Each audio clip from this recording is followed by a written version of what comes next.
சரவணபவ. உருவாய் அருவாய் உளதாய் இலதாய் மறுவாய் மலராய் மணியாய் ஒளியாய் கருவாய் உயிராய் கதியாய் விதியாய் குருவாய் வருவாய் அருள்வாய் குகனே. அன்பர்கள் அனைவருக்கும் வணக்கம். நான் ஆதித்ய சௌர்ணலட்சுமி பேசுகிறேன். இந்த பதிவு மிகச் சிறப்பான பதிவு. 2025 புது வருடத்திற்கான பலன்களை காணவிருக்கிறோம். ஆங்கில புத்தாண்டு பலன்கள். இந்த ஒரு வருடம் 12 ராசிக்காரர்களும் எப்படிப்பட்ட பலன்களை நம்ம பெற்றுக்கொள்ளலாம் அப்படின்னு கோள்களின் கோச்சார நகர்வை வைத்து நம்ம அறிய போகிறோம். ஏன்னா போன வருடம்லாம் நிறைய ஸ்ட்ரகிள்ஸ் தான். 12 ராசியில் எந்த ராசி நல்லா இருந்தோமா, எல்லாருக்குமே சந்திக்க முடியாத எதிர்பாராத திருப்பங்கள் மாற்றங்கள். ஏன்னா நம்மளுக்கு வருடத்துடைய கூட்டுத்தொகையும் பார்த்தீங்கன்னா 8 வரும். இந்த பக்கம் தமிழ் மாதத்துலேயும் குரோதி வருடம். நிறைய இந்த ஸ்கேமு ஏமாத்து விஷயங்கள், ஃபோனில் நிறைய ஏமாத்து விஷயங்கள், நிறைய பேர் பணத்தை ஏமாந்துறது, நிறைய சொந்தங்களை இழந்தது, நிறைய கடன் பிரச்சனை, உறவுகள் பிரச்சனை, இப்படின்னு பலவித பிரச்சனைகள் சந்தித்து கடந்து வந்து கொண்டிருக்கிறோம். எப்போ 31 வரைக்குமே நம்மளுக்கு கோள்களுடைய சஞ்சார நிலை உலகளாவிய ஜோதிடத்தில் நம்ம முண்டேன் அஸ்ட்ராலஜி சொல்லுவோம் இல்லையா, உலகியல் ஜோதிடத்தில் பிரச்சனைகள் இருந்து கொண்டு தான் இருக்கும், கிரகங்கள் நகர்ந்து கொண்டு தான் இருக்கும். நம்ம தான் நம்ம வாழ்க்கையை மாற்றிக்கணும். அப்போ இந்த வருடத்தை நம்ம எப்படி எடுத்துகிட்டு போக போகிறோம் அப்படின்னும்போது 12 ராசிக்காரர்களுக்கும் ஒரு தாரக மந்திரம் இருக்குது. அதை தயவு செய்து எல்லாருமே காலையில் படுக்கையை விட்டு எழுந்த உடனே 2 கையை தேய்ச்சி அப்படியே கண்ணில் ஒத்திட்டு முதல்ல நம்ம சொல்ல வேண்டியது, நம்ம லெஃப்ட் ஹேண்ட் பழக்கம் இருக்கிறவங்கெல்லாம் அதை லெஃப்ட் ஹேண்டை நம்ம நெஞ்சில் வச்சுட்டு ரைட் ஹேண்டை மேலே தூக்கிடணும். அதே போல் ரைட் ஹேண்டு பழக்கம் இருக்குது அப்படின்னு சொன்னீங்கன்னா ரைட் ஹேண்டை நெஞ்சில் வச்சுட்டு லெஃப்ட் ஹேண்டை மேலே தூக்கிடணும். என்ன சொல்லணும்? அப்துல் கலாம் ஐயாவின் பொன்மொழிகளே தான் நம்ம சொல்ல போகிறோம். I am the best, I can do it, God is always with me, I am a winner, today is my day. இந்த பொன்மொழிகளை டெய்லியே எழுந்த உடனே சொல்லணும். ஏன்னா இந்த வருடம் பார்த்தீங்கன்னா மேஜர் மாற்றங்கள்லாம் இருக்குது. அதெல்லாம் என்னன்னா கர்ம கிரகங்கள் சொல்லக்கூடிய நம்முடைய ராகு கேது சனி குரு இவர்களுடைய பயிற்சி இருக்க போகுது. இவங்கெல்லாம் போட்டி போட்டுக்கிட்டு ஒருத்தருக்கு பின்னாடி ஒருத்தர் மாற போகிறாங்க, நாங்கள் பலனை கொடுக்க போகிறோம் அப்படின்னு வரிசையாக அணிவகுத்து நிற்கிறார்கள். அப்போ நம்ம என்ன பண்ணணும்? இவங்கெல்லாம் ரெடியாக இருந்தாலும் நம்ம அதே போல் ஒரு தன்னம்பிக்கை உத்வேகத்துடன் நீங்க மாறுறது மாறுங்க, நாங்க செயல்படுறது செயல்படுறோம் சொல்லுவாங்க இல்லையா, நலிந்தோருக்கு இல்லை நாளும் கிழமையும் அப்படின்னு சொல்லிட்டு, அந்த மாதிரி நம்ம நம்மளை ஒரு பாசிட்டிவா ஒரு புத்துணர்ச்சியா நம்ம ரொம்ப ஒரு எல்லா வகையிலையுமே நம்மளை ஒரு டிவைன் எனர்ஜியோட நம்மளுடைய உடல் ஆரோக்கியத்தோட நம்ம அனைத்து வகையிலையுமே நம்மளுடைய உறவுகளுடைய சப்போர்ட்டோட இந்த உறவுகள் சப்போர்ட்டு தாண்டி நம்மளுக்கு ஒரு பெரிய சப்போர்ட் யார்? இறைவனுடைய சப்போர்ட்டு. இறைவனுடைய சப்போர்ட்டோட இறைவனுடைய திருநாமங்களோட நம்ம எப்போ ஒரு என்ன சொல்கிறது, நம்மளை சுற்றி ஒரு கோட்டையே கட்டிடலாம், ஒரு ஆறா போட்டுக்கணும், நம்மளை சுற்றி ஒரு பாதுகாப்பு வளையத்தை நம்ம ஏற்படுத்தி கொள்ளலாம். அப்போ எந்த மாதிரி நம்ம செயல்படலாம் என்பதை 12 ராசிக்காரர்களுக்கும் தனித்தனி பதிவுகளாக துல்லியமான பலன்களாக தரப்பட்டிருக்கு. அன்பர்கள் நீங்கள் என்ன பண்ணணும்னா பதிவை மட்டும் முழுமையாக கேளுங்க. நீங்கள் கேட்பதோடு மட்டுமல்லாமல் உங்கள் உற்றார் உறவினருக்கும் பகிருங்க. பதிவில் சிறப்பான வழிபாடுகள், நம்மளுடைய வாழ்வியல் செயல்பாடுகள், நம்மளுடைய என்ன மாதிரியான ஒரு தான தர்மங்கள்லாம் செய்யலாம் என்பதை சொல்ல இருக்கிறோம். அது மட்டும் இல்லாமல் வரக்கூடிய வருடம் 2025 அதனுடைய கூட்டு பார்த்தீங்கன்னா 9 வரும். 9 செவ்வாய்க்குரியது. அந்த செவ்வாய்க்குரிய கடவுளே முருகப்பெருமான் தான். அப்போ இந்த வருடம் நம்ம 3 சக்திகளையும் உள்ளடக்கிய முருகப்பெருமானையும் வழிபடணும். அதற்கு போகக்கூடிய செயல்பாடுகளான நம்ம ஒரு விஷயத்தை ஆசைப்படுறோம், அது இச்சா சக்தி. அந்த விஷயத்துக்கு செய்யக்கூடிய மூலப்பொருட்கள் எல்லாம் கிரியாசக்தி. அதை தாண்டி அந்த விஷயத்தை இந்த நேரத்தை தான் இப்படி தான் செய்யக்கூடிய அந்த செயல்படுத்தக்கூடிய ஒரு ஞானத்தை தரக்கூடியது தான் ஞானசக்தி. இது 3ம் முருகனத்தில் இருக்கிறது. இச்சா சக்தியாக நம்மளுக்கு வள்ளியும், கிரியாசக்தியாக தேவானையும், ஞானசக்தியாக அவர் கையில் இருக்கக்கூடிய வேல். அப்போ ஐயனையும் சரணடைந்து நம்ம உழைக்கிறதுக்கு ஊக்கமாக அனைத்து வகையும் நான் ஏற்கனவே சொன்ன மாதிரி தான் சிறப்பாக செயல்படும் பொழுது இந்த 25 என்ன மாதிரியான மிகப்பெரிய டிரான்ஸ்ஃபர்மேஷன்லாம் நம்ம பார்த்தா கூட ஏன்னா சக்கரத்தின் ஒரிஜினல் 1-8 செவ்வாய் தான். அப்போ செவ்வாய் தசையோ புத்தியோ அந்தரமோ நடக்குது, இல்லை நம்மளுக்கு வந்து ஒரு 8ஆம் இடத்துலேருந்து ஒரு தசை நடத்துது, 6ஆம் இடத்துலேருந்து ஒரு தசை நடத்துது, இல்லை 12ஆம் இடத்துலேருந்து ஒரு தசை நடத்துனாலும் கவலையே கிடையாது. எங்கேருந்து எது நடத்தினாலுமே நம்ம இந்த காலகட்டம் 12 ராசிகளை யாருக்கு நல்லா இருக்குது யாருக்கு நல்லா இல்லை இதெல்லாம் வந்து அவங்க சுய ஜாதகத்தையும் நம்ம வந்து இணைத்து சொல்லும் பொழுது இன்னும் வந்து நம்ம சிறப்பாக இருக்கும். நம்ம அதை வந்து ஆய்வு பண்ணி சொல்லும் பொழுது பொதுவான பலனில் வந்து எந்தெந்த ராசிக்கு வந்து நமக்கு நல்லா இருக்குது நம்ம போகலாம், எந்தெந்த ராசி வந்து கொஞ்சம் கவனமாக இருக்கணும் என்பதையெல்லாம் நம்ம வந்து இதோடு ஒப்பிட்டு பார்க்கும்போது ரொம்ப அருமையாகவே இருக்கும். பதிவை மட்டும் நீங்கள் வந்து முழுமையாக நீங்கள் வந்து பொறுமையாக கேட்கணும், அதை தான் வந்து நீங்கள் செய்யணும். இதுதான் வந்து உங்களுக்கு வலியுறுத்தப்படுகிறது. அனைவருக்கும் என் உளம் கனிந்த ஆங்கில புத்தாண்டு நல்வாழ்த்துக்கள். அனைவருக்கும் வாழ்வில் எல்லா நலங்களும் வளங்களும் நிறைவாக விரைவாக பெற்றிட எல்லாம் வல்ல முருகப்பெருமானையும் என் வாராயி அன்னையையும் அண்ணாமலையானையும் பிரார்த்தனை செய்து கொள்கிறேன். இறை அருளால் அனைத்தும் அனைவருக்கும் நிறைவாகட்டும். மீனராசி மீன லக்னத்திற்கான புத்தாண்டு பலன்களை காணவிருக்கிறோம். 2025 மீனராசிக்கு எப்படி இருக்கும்னு பார்க்கும்போது நல்ல அருமையான வருடம். அம்மா 7.5 சனியில் ஜென்ம சனியை சந்திக்க போகிறோம். நாங்கள் அதை தாண்டி வந்து நிறைய கோள்களின் சஞ்சாரங்கள்லாம் இருக்குது. உண்மையிலேயே நாங்கள் சந்திச்சிருவோமா சிறப்பான விஷயங்கள்னா தாராளமாக சந்திக்கலாம். எப்படின்னு கேட்கும்பொழுது நிறைய பொறுமை, பெருந்தன்மை, நிதானம், சகிப்புத்தன்மை இதெல்லாம் இருக்கும்பொழுது விடாமுயற்சி, விஸ்வரூப வெற்றி. 7.5 சனியில ஜென்ம சனியை கடந்து வந்து கொண்டிருந்தாலும் சாதனை செய்யக்கூடியவர்கள் அப்படின்னு வந்து சொல்லலாம். ஏன்னா 3 கேட்டகரி அதில் வந்துடும். அதனால வந்து பொங்கு சனி தான் இருக்குது, நாங்கள் வந்து ஒரு நடு வயதில் இருக்கிறோம் அப்படின்றீங்க அப்படின்னா கொஞ்சம் லாவகமாகவே கடக்கலாம். என்னம்மா எங்களுக்கு மங்கு சனி மாரக சனியாக இருந்தால் நாங்கள் எதுவும் அச்சீவ் பண்ண முடியாதா அப்படிலாம் கேட்க வேண்டாம். நம்ம தசாபுத்திகள் தான் இதுக்கு. எதையுமே எந்த சூழலையுமே பொறுமையாக விழிப்பாக கவனத்துடன் இருக்கும்போது மீனம் சிறப்பாக கடந்து வந்துடும். குருவுடைய ராசி, சனியும் குருவும் சமமான கிரகங்கள், எந்த சூழலையும் சிறப்பாக வந்து கடந்து வந்துடலாம் அப்படின்னு வந்து சொல்லலாம். உங்களை பொறுத்த வரைக்கும் தொழிலில் நிறைய எஃபர்ட் போடணும். தொழிலில் வந்து ஒரு பயணம், ஒரு அலைச்சல் திருச்சல் இதெல்லாம் இருக்கணும். வேலை மாற்றம் நிச்சயம் இந்த காலகட்டம் இருக்கும், அக்செப்ட் பண்ணிக்கோங்க. ஏன்னா வேலை மாற்றத்தை வந்து நீங்கள் அக்செப்ட் பண்ணிக்கும்போது உங்கள் விரயங்கள் கட்டுப்படும், உடல் ஆரோக்கியம் மேம்படும். இதுதான் சனி வந்து இங்கே இண்டிகேட் பண்ணுறாரு. அதே போல் இந்த காலகட்டம் வந்து இவ்வளோ இந்த நேரத்துக்கு தான் வேலை செய்வேன், நான் வந்து காலையிலேருந்து சாயந்தரம் வரைக்கும் வந்து உழைத்து கொண்டிருக்கிறேன், எனக்கு எந்த பலனும் எதிர்பார்க்காதீங்க. நீங்கள் போடக்கூடிய உழைப்புக்கு அதிகப்படியான சிறப்பான செல்வ வளங்களை இந்த காலகட்டம் பெற்றுக்கொள்ளலாம் அப்படின்னு வந்து சொல்லியாச்சு. உங்களுடைய கம்யூனிகேஷனில், உங்களுடைய சமூகத்தில் நீங்கள் சந்திக்கக்கூடிய நபரில் இப்போ பார்ட்னர்ஷிப்பில் இல்லை தொழிலில் வந்து ஒரு பார்ட்னர்ஷிப்லாம் நீங்கள் ஏற்படுத்தலாம் அப்படின்னு நினைக்க தோணும். அதெல்லாம் தாராளமாக நீங்கள் பண்ணிக்கலாம். உங்கள் தசாபுதிகளை அங்கே வந்து ஆய்வு செய்து கொள்ளுங்க. அதற்கெல்லாம் தசாபுதிகள் வந்து சப்போர்ட் பண்ணுதான்னு எல்லா வேலைகளுமே நல்லா நடக்கும். குரு 4ல் அமர்ந்து உங்களுக்கு சுகஸ்தானத்தை வந்து பெருக்கிக் கொள்ள தரப்போறாரு. நல்லா வண்டி வாகனம் வீடு யோகம் அமையும். நல்லா வந்து ஒரு நாலேஜ் டெவலப் பண்ணுறதுக்கு பலவித வழிகள் எல்லாம் தெரியும். இதெல்லாம் நடந்தாலுமே ஒரு வீடு வாசல் இதெல்லாம் ஒரு லோன்லையாவது நம்ம ஏற்படுத்தி கொள்ளுவோம். ஒரு திருமண விஷயம் நடக்கும், ஒரு குழந்தை பிறப்பு விஷயம் நடக்கும், ஒரு காதலே கூட கை கூடிடும். இதெல்லாம் இப்படி போனாலும் கூட எல்லாத்துலேயுமே ஒரு மனநிறைவின்மை, ஒரு ஸ்ட்ரெஸ் இருக்கும் அப்படின்னு வந்து சொல்லலாம். எந்த ஒரு விஷயத்திலையும் வந்து நம்ம ஒரு போராடி ஜெயிக்கக்கூடிய நிலை அதெல்லாம் வந்து நீங்கள் அக்செப்ட் பண்ணிக்கோங்க. ஏன்னா சனினாலே நம்ம வந்து அங்கே ஒரு பொறுமை, நிதானம், சகிப்புத்தன்மை இந்த டைமுக்குள்ளே எனக்கு நடக்கணும்னு மட்டும் எதிர்பார்ப்பு வைத்துக் கொள்ளாதீங்க. உங்களுடைய உழைப்பை, உங்களுடைய முயற்சியை நீங்கள் வந்து சிறப்பாக போடுங்க. உங்கள் கான்டாக்ட்ஸ் வந்து நல்லா இருக்கட்டும், உங்களுடைய நோக்கம் நல்லா இருக்கட்டும். நீங்கள் தொழிலாக இருந்தாலும் செய்யக்கூடிய செயலாக இருந்தாலும் 4 பேருக்கு பிரயோஜனமாக இருக்கிற மாதிரி அதற்குரிய உழைப்பையும் செயலையும் வந்து கண்டென்ட்டை புதுமையாக போடுங்க. உங்கள் புதுமையை வந்து அங்கே புகுத்துங்க. உங்களுடைய முயற்சிகள் அங்கே வந்து சிறப்பாக இருக்கட்டும். இதெல்லாம் போடும்பொழுது உங்களுக்கு வருமானத்திற்கான வழியும் வந்து சிறப்பாக இருக்கும் அப்படின்னு வந்து சொல்லலாம். எல்லாத்துலேயும் வந்து நல்ல ஒரு முயற்சியை போடுங்க. உங்களுடைய எஃபர்ட் வந்து 1 மடங்குக்கு பல மடங்காக இருக்கும்பொழுது உங்களுடைய வருமானமும் நீங்கள் அடையக்கூடிய லாபமும் ரொம்ப சிறப்பாக இருக்கும். அங்கே வந்து என்ன வைக்கணும், நம்ம எதிர்பார்ப்பு மட்டும் வைக்கக்கூடாது. இந்த டைமுக்குள்ளே முடிக்கணும், நான் இந்த வேலையில் இவ்வளோ எஃபர்ட் போட்டிருக்கேன், இவ்வளோ செஞ்சுருக்கேன், இந்த காலகட்டத்துக்குள்ளே கிடைக்கணுன்றதை மட்டும் விட்டுடுங்க. அதே போல் நிறைய வந்து தர்மத்தை கைப்பற்றணும். இந்த காலகட்டம் சனி சார்ஜ் எடுக்கிறாரு ராசியை அப்படின்னும் பொழுது தர்ம வழியில் செல்றது, பெரியவர்களை வந்து மதிக்கிறது, நம்ம ரூல்ஸ் அண்ட் ரெகுலேஷன்ஸை மதிப்பது, நியாய வழியில் போகிறது. ஏன்னா இந்த காலகட்டம் நம்ம எதை செஞ்சாலுமே நம்ம நம்மளுக்கு நல்லதாக செய்கிற மாதிரி தோணும். அதே போல் எந்த வழியில் வேணாலும் போகலாம், நீ எதை வேணாலும் செய்யி, யாரும் பார்க்கல, யாருக்கும் தெரியாது, பேசலாம் செய்யலான்னு எல்லா வழியையும் திறந்து விட்டுறோம். நல்ல வழியும் திறந்து விட்டுறோம், கெட்ட வழியும் திறந்து விட்டுறோம்.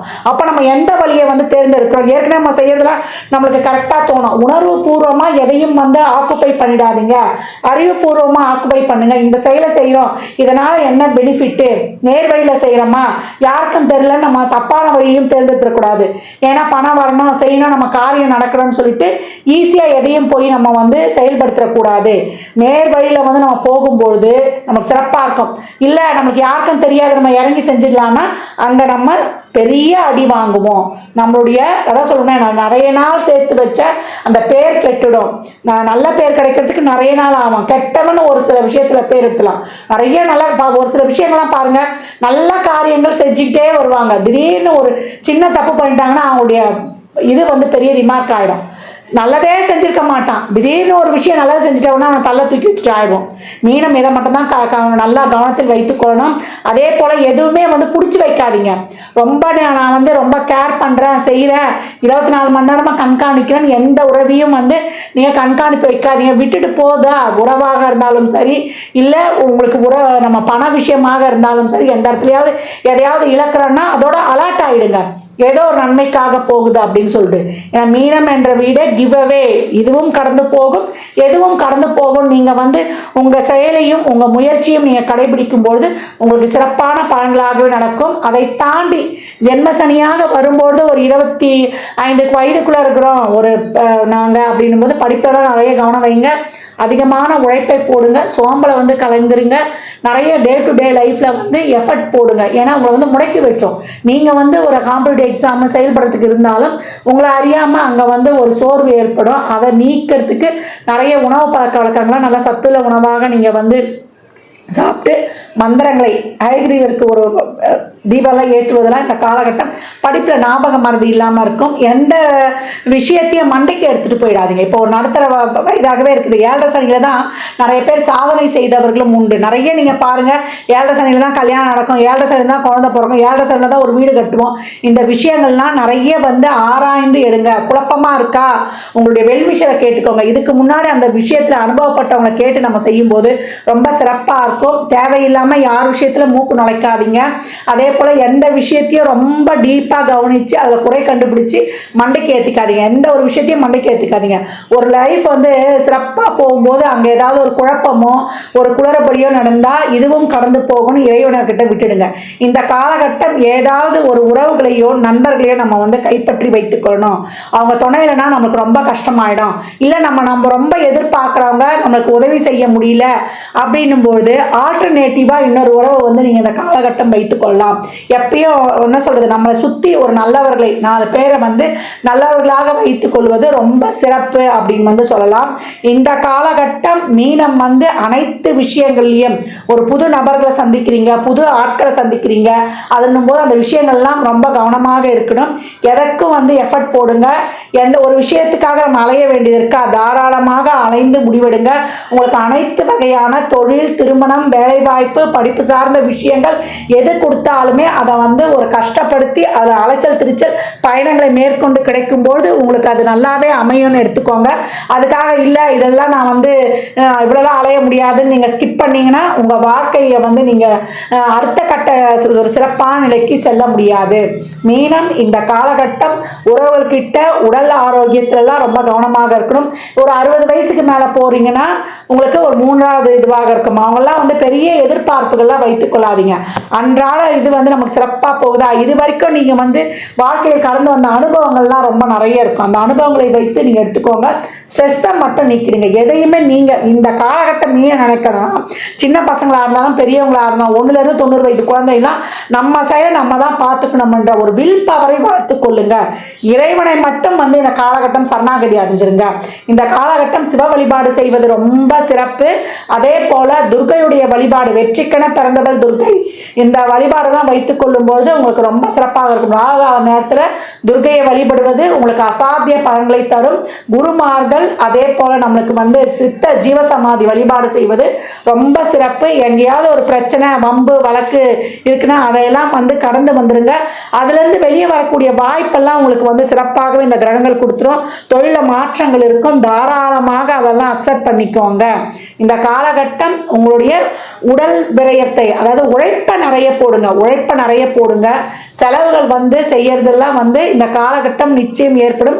அதை வந்து ட்ரஸ்ட்ல ஈடுபடுத்திக்கோங்க. நல்ல செயல்கள் இப்ப வந்து இந்த காலகட்டம் நல்ல ஒரு தான தர்மம், 4 பேருக்கு உங்களுக்கு அறிவு ஷேர் பண்றது, நாலேஜ் ஷேர் பண்றது, அந்த மாதிரி ட்ரஸ்ட் ஈடுபாடு இருக்கும்போது உங்களுக்கு நடக்கக்கூடிய விரயங்கள்லாம் சுப விரயங்களாகவே இருக்கும். எல்லாம் நல்லா நடந்தாலுமே ஒரு ஸ்ட்ரெஸ் இருக்கும். அந்த ஸ்ட்ரெஸ்ஸை நீக்கிக் கொள்வதற்கு தான் மெடிடேஷன், யோகா, தியானம் இந்த பயிற்சிகள் எல்லாம் மேற்கொள்ளுங்க. ஏன் மெடிடேஷன் சொல்லிக்கிட்டே இருக்கிறோம்னா, நம்ம எவ்வளவுக்கு எவ்வளவு நல்ல சிந்தனைகளை போடுறோமோ அதுதான் ஆகும். ஒவ்வொரு நாளும் நான் ஏற்கனவே அப்துல் கலாமுடைய பொன்மொழிகள் சொல்லியிருக்கிறேன். ஐ am the best, I can do it. எதுவாக இருந்தாலும் என்னால் முடியும். இறைவன் எப்போதும் என்னுடன் இருக்கிறார். God is always with me. I am a winner. இந்த டுடே இஸ் மை டே அப்படின்ற தாரக மந்திரத்தை நீங்க சொல்லி சிறப்பாக செயல்படும் போது 7.5 சனியா இருந்தாலும் வின் பண்ணக்கூடியவர்கள் நீங்கள் சொல்லியாச்சு. இந்த காலகட்டம் யார்கிட்டையும் பெருசா எதுவும் எதிர்பார்க்காதீங்க. இதுதான் நான் உங்களுக்கு திருப்பி வலியுறுத்துறேன். நம்மளை விட்டு எது போனாலும் பரவாயில்லன்னு விட்டுடுங்க. அதுக்கு தாண்டி உங்களுடைய முயற்சியை போடுங்க. நேர்வழியில சிந்தித்து செயல்படும் பொழுது மீனம் இந்த 25லையும் சோதனை காலகட்டத்தையும் சாதனையாக மாற்றக்கூடிய காலகட்டமாக மாற்றிக்கொள்வது நம்மிடமே இருக்குது. ரொம்ப ஸ்ட்ரெஸ்ஸுக்குள்ள போகாதீங்க. டைம் பாக்ஸ் ஃபிக்ஸ் பண்ணுங்க. அந்த டைம்குள்ள உங்களை வந்து செலுத்திக் கொள்ளுங்க. உடற்பயிற்சி, உணவு பழக்க வழக்கம், அதே போல உறவுகள் கிட்ட நம்ம மனது, உடல், புத்தி இதை எல்லாத்தையும் சிறப்பாக செயல்படுத்துவதற்கு தான் நம்ம இறை மார்க்கங்களை நாடி போகணும். நிறைய வழிபாடுகள் வச்சுக்கணும், ஸ்லோகங்கள் சொல்லணும். நம்ம உடலை கவனிக்கிறதுக்குன்னே 1 மணி நேரம் தனியா வச்சிடணும். நம்ம அதற்கான ஒரு டே டு டே லைஃப்ல ரெகுலர் எக்ஸசைஸ், உணவு பழக்க வழக்கங்களை, நிறைய தண்ணி குடிக்கணும். தண்ணியை குடிக்கும்போது கடிச்சு நிதானமா நம்ம வந்து அதை குடிக்கணும். அண்ணாந்து குடிக்கணும்னு சொல்லுவாங்களா, அந்த மாதிரிலாம் குடிக்கக்கூடாது. உட்கார்ந்து பொறுமையா சாப்பிடும் போது அந்த சாப்பாட்டை ரசிச்சு சாப்பிடுங்க. நிறைய இந்த ஊடகங்களை, கையில இருக்க செல்போனை ரொம்ப தவிர்த்து விடுங்க. ஸ்கிரீன் பார்ப்பதை தவிர்த்துடுங்க. இனிமே வரக்கூடிய காலகட்டங்களில் ஒவ்வொரு பதிவில் சொல்ல போறேன் எப்படி வந்து நம்ம டே டு டே லைஃப்ல வந்து நம்ம ஆக்டிவேஷன் பண்ணிக்கணும்னு. மாத பதிவுகளெல்லாம் தவறாமல் கேளுங்க. உங்களுக்கான சிறப்பான தகவல்கள், அது உங்களுக்கு 7.5 சனியை கடந்து வர போறீங்க.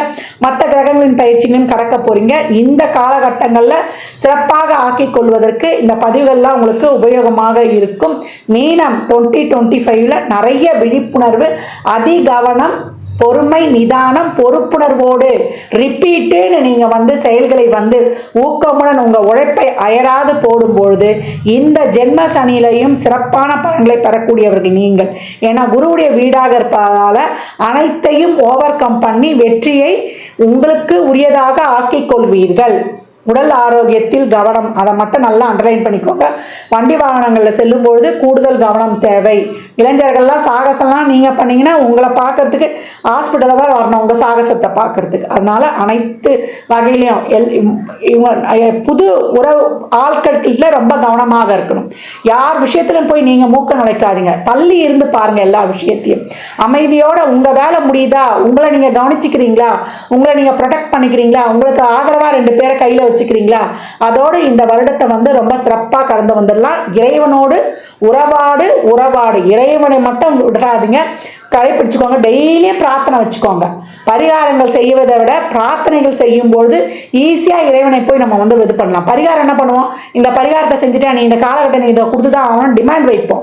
அப்படி வைக்காதீங்க. இறைவா, என்னால் என்ற வழிபாடை செஞ்சுட்டேன், எனக்கு நீ கொடுக்க வேண்டியதை எப்ப கொடுக்குறியோ தாராளமா கொடுப்பா, அதை ஏற்றுக்கொள்ளக்கூடிய மனப்பக்குவத்தையும் எனக்கு கொடுப்பான்னு அவனிடம் வந்து முழுமையாக சரணாகதி அடையும் பொழுது இந்த 25யும் வரக்கூடிய கிரக நகர்வுகளும் உங்களுக்கு சாதகமாக மட்டுமே இருக்கும் என்றால் அது மிகை கிடையாது.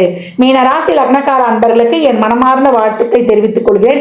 இந்த காலகட்டம் தினமும் வந்து கோளறு பதிகம் படிப்பது உங்களுக்கு சிறப்பான பலனை தரும். அதை தாண்டி விநாயகர் வழிபாடு செய்வது அருமையான பலன்கள் தரும். சோடச மந்திரங்கள் இருக்குது.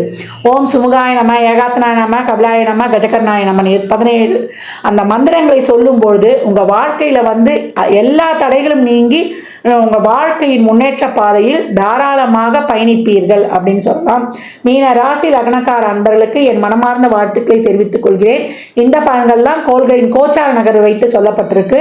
உங்கள் சுய ஜாதகத்தில் இப்போ என்ன தசாபுதி நடக்குது, அது எதற்காக உங்களுக்கு ஊக்கப்படுத்துது, அது திருமணம், குழந்தை பாக்கியத்திற்கா இல்லை பொருளாதார முன்னேற்றத்திற்கா என்பதெல்லாம் உங்கள் சுய ஜாதகத்தை ஆய்வு செய்வதன் மூலம் மட்டுமே நாம் தெள்ள தெளிவாக அறிந்து கொள்ள முடியும். சாத்வீக பரிகாரமாக ஏழை எளியவருக்கு வறியவருக்கு உங்களால் முயன்ற உதவிகளை தாராளமாக செய்யுங்க. அன்னதானம்லாம் செய்யும்பொழுது ஒரு பாட்டில் தண்ணி, எலுமிச்சங்க ஊறுகாய், அது மேலே ஒரு 11 ரூபா 21 ரூபா அந்த சில்லறை பணத்தையும் வைத்து கொடுக்கும்பொழுது திடீர் அதிர்ஷ்டத்தையும் உங்களுக்கான என்ன சொல்றது எதிர்பாராத வெற்றிகளையும் உங்களுடைய எடுக்கக்கூடிய முயற்சிகள் அனைத்தும் அப்படியே பலிதமாகி வெற்றியை மட்டுமே உங்களுக்கு தர காத்து கொண்டிருக்கும்.